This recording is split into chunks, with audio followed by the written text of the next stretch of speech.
প্রশ্নে বলছে 10 টাকায় 12টি হিসাবে পেয়ারা কিনে 12 টাকায় 10টি হিসাবে বিক্রয় করলে শতকরা কত লাভ হবে। প্রশ্নটি 23তম বিসিএস পরীক্ষায় এসেছিল। আমরা প্রশ্নের সমাধানে 4টি বিষয়ের উপর ফোকাস করব: ক্রয় মূল্য, ক্রয় সংখ্যা, বিক্রয় মূল্য এবং বিক্রয় সংখ্যা। এখন মানগুলো আমরা বসাবো। আমাদের এখানে ক্রয় মূল্য 10 টাকায় অর্থাৎ 10, ক্রয় সংখ্যা 12টি, বিক্রয় মূল্য 12 টাকায় এবং বিক্রয় সংখ্যা 10টি।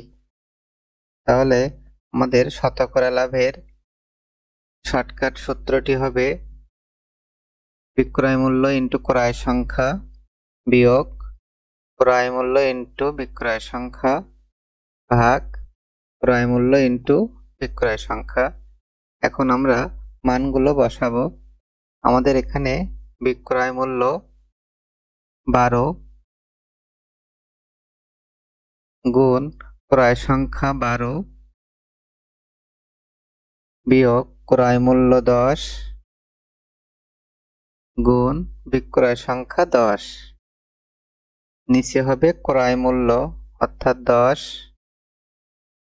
গুণ বিক্রয় সংখ্যা 10। তাহলে উপরে আমরা পাবো 12-র সাথে 12 গুণ করলে 144 বিয়োগ 10 গুণ 10 অর্থাৎ 100, নিচে 10 গুণ 10, নিচেও 100। ডান দিকে লিখছি 144 থেকে 100 বিয়োগ দিলে আমরা পাবো 44 এবং নিচে 100। আমাদের যেহেতু শতকরা বের করতে হবে, আমরা জানি শতকরার ক্ষেত্রে 100 দিয়ে গুণ হবে অর্থাৎ 100%। তাহলে এখানে নিচ থেকে 100 এবং উপর থেকে 100 কেটে গেলে আমাদের থাকবে 44%, অর্থাৎ শতকরা 44 টাকা লাভ হবে। অপশনে আমাদের উত্তর ঘ। আমরা এখন পরবর্তী প্রশ্ন দেখব। আমাদের পরবর্তী প্রশ্নটি প্রথম অঙ্কের মতোই। প্রশ্নটি বলছে 4 টাকায় 5টি করে কিনে 5 টাকায় 4টি করে বিক্রয় করলে শতকরা কত লাভ হবে। প্রশ্নটি 27তম বিসিএস পরীক্ষায় এসেছিল। তাহলে প্রথম অঙ্কের মতোই আমরা ক্রয় মূল্য, ক্রয় সংখ্যা, বিক্রয় মূল্য এবং বিক্রয় সংখ্যার মানগুলো আমরা লিখব। আমাদের এখানে ক্রয় মূল্য 4 টাকায়, ক্রয় সংখ্যা 5টি, বিক্রয় মূল্য 5 টাকা এবং বিক্রয় সংখ্যা 4টি। তাহলে আমাদের শতকরার লাভের শর্টকাট সূত্র হবে বিক্রয় মূল্য ইন্টু ক্রয় সংখ্যা, সূত্রের বিয়োগ ক্রয় মূল্য ইন্টু বিক্রয় সংখ্যা ভাগ ক্রয় মূল্য ইন্টু বিক্রয় সংখ্যা। তাহলে আমরা মানগুলো এখন বসাবো। আমাদের বিক্রয় মূল্যের মান এখানে 5 গুণ ক্রয় সংখ্যা 5 বিয়োগ ক্রয় মূল্য 4 গুণ বিক্রয় সংখ্যা 4। নিচে হবে ক্রয় মূল্য অর্থাৎ 4 গুণ বিক্রয় সংখ্যা 4। এখন উপরে আমাদের হবে 5 গুণ 5 অর্থাৎ 25 বিয়োগ 4 গুণ 4 16, নিচে হবে 4 গুণ 4 অর্থাৎ 16। এখন 25 থেকে 16 বিয়োগ দিলে আমরা পাবো 9 এবং নিচে পাবো 16। আমাদের প্রশ্ন যেহেতু শতকরা বের করতে হবে, সেজন্য 100 দিয়ে আমরা গুণ দিব। এখন এটাকে ক্যালকুলেশন করলে আমরা পাবো 56.25%, অর্থাৎ শতকরা 56.25 টাকা লাভ হবে। অপশনে আমাদের উত্তর ঘ। এখন আমরা পরবর্তী প্রশ্ন দেখব। প্রশ্নে বলছে টাকায় 3টি করে আম ক্রয় করে টাকায় 2টি করে বিক্রয় করলে শতকরা কত লাভ হবে। আমরা আগের দুইটা অঙ্কের মতো একইভাবে ক্রয় মূল্য, ক্রয় সংখ্যা, বিক্রয় মূল্য এবং বিক্রয় সংখ্যা লিখব।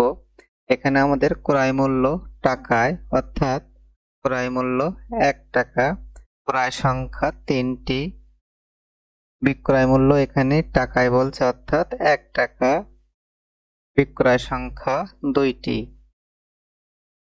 তাহলে আমাদের শতকরা লাভের সূত্রটি হবে একইভাবে বিক্রয় মূল্য ইন্টু ক্রয় সংখ্যা বিয়োগ ক্রয় মূল্য ইন্টু বিক্রয় সংখ্যা ভাগ ক্রয় মূল্য ইন্টু বিক্রয় সংখ্যা।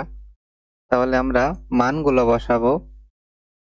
এখানে আমাদের বিক্রয় মূল্য 1 টাকা, 1 গুণ ক্রয় সংখ্যা 3 বিয়োগ ক্রয় মূল্য 1 টাকা গুণ বিক্রয় সংখ্যা 2, নিচে হবে ক্রয় মূল্য অর্থাৎ 1 গুণ বিক্রয় সংখ্যা অর্থাৎ 2।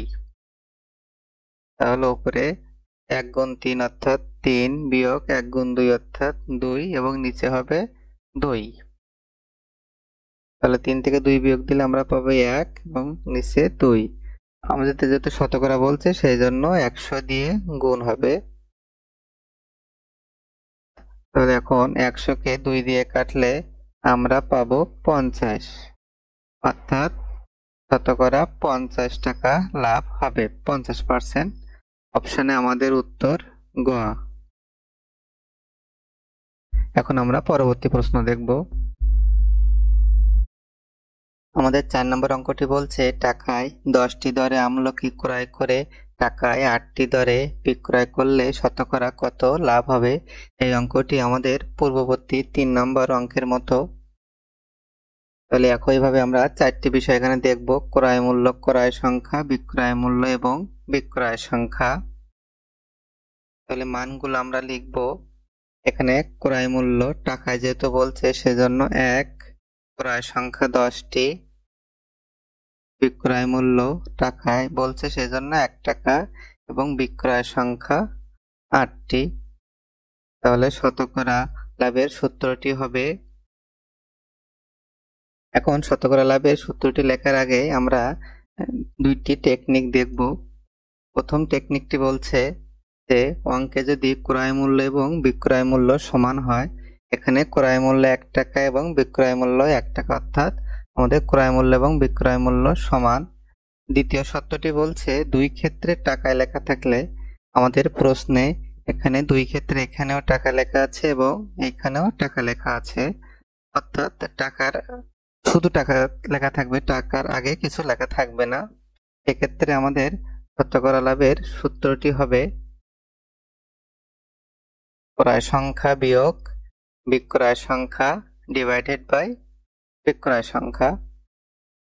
এখন আমরা মান বসাবো। তাহলে আমাদের ক্রয় সংখ্যা হলো 10 বিয়োগ বিক্রয় সংখ্যা 8 ভাগ বিক্রয় সংখ্যা 8। তাহলে 10 থেকে 8 বিয়োগ দিলে আমরা পাবো 2 এবং নিচে 8। 2 কে 8 দিয়ে ভাগ দিলে আমরা পাবো 4, অর্থাৎ 1 ভাগ 4। এখন যেহেতু শতকরা বলছে যথারীতি 100 দিয়ে গুণ হবে, 100%। এখন 4 দিয়ে 100 কে কাটলে আমরা পাবো 4 25 100, অর্থাৎ 25%। সুতরাং আমাদের 25% লাভ হবে। অপশনে উত্তর গ। আশা করি আপনারা ভিডিওগুলো বুঝতে পেরেছেন। ভিডিওটি ভালো লাগলে চ্যানেলটি সাবস্ক্রাইব করবেন। ধন্যবাদ সবাইকে।